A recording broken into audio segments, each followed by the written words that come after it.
والفعل للحالة بيعة طالة وزن دی دا د مرت لپاره راځي چې تا سره یو پیره لوز کړي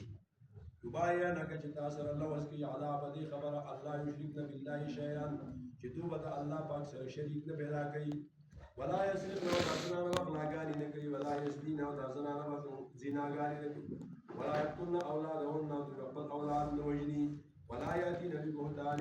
او تو به دروغ نه تړي بین یفترین بین ایدیهن وارجلهن چې جوړ کړي د لاسونو د خپل مخ کې ولا یسینک فی معروف د نیکۍ په کار کې پیغمبر ستا مخالفت نه کوي فبایعهن الله دوسره ده فبایعهن الله فبایعهن دوی سره لوز وکړه واستغفر لهن الله او دوی لپاره بخښنه وغواړه د الله نه الله بخښونکی دی ان الله غفور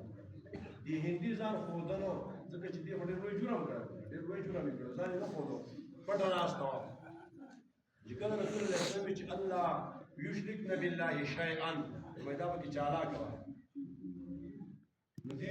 چې شرک مونږ کولی نو ستا مخې له به راتلو چې ته مونږ ته وایي شرک به نه کوئ چې شرک مونږ کوو خو ستا مخې له نه راتلو اوس ستا مخې له ځکه راغلي چې د شرک نه مونږ څه شو توبه وویسته مسلمانان شو دویم ته وایي ولا یسرقن غلا به نه کوئ په دې به ما سره لوز کوئ نو زما خاوند چې دی خو ځان پټ ساته خو دا ځای کې خبره ترې ووته ان ابا سفیان رجل شحیح زما خاوند چې دی نو هغه خو بخیل سړی دی زما واړه دي هغه د هغه دستور او د عرف مطابق د کلي د رواج مطابق خرچه زما په وړو نه کوي نو که زه دغه ګندوډۍ غلطه ووهم او داسې د شی ترې وباسم نو دا به غلا وي هغه ویل دا غلا نه ده دا غلا نه ده اوس خاوند دی مالدار سړی دی او پروژه کې بغیر خو کړي ده او مطلب دا چې له پاسه پرې الو دی کړي ده او له پاسه پرې الو دی او سړی ښه مالدار سړی دی نو دا ښځه